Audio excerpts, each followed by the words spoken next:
identified the problem in the PFC section, and simple replacement of the semiconductor devices did fix this board. In general, if you still have problems, you should look for the capacitors that I mentioned before, the output capacitors. You should check these power diodes that are in the output section. You should also check for the control IC. It's not so difficult to fix such a simple power supply. In the next series, I would try to show you how you can build a nice variable voltage power supply by just changing the feedback mechanism of this power supply to build a variable power supply for your lab as a standard lab test equipment.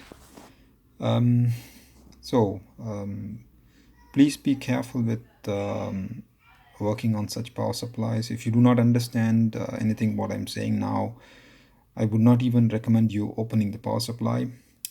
Give it to an experienced service technician or to one of your friends who can who has some understanding on such power supplies or power supply units. Thank you very much for watching, and keep watching. I might include some more videos on such power supply units. Thanks. Bye.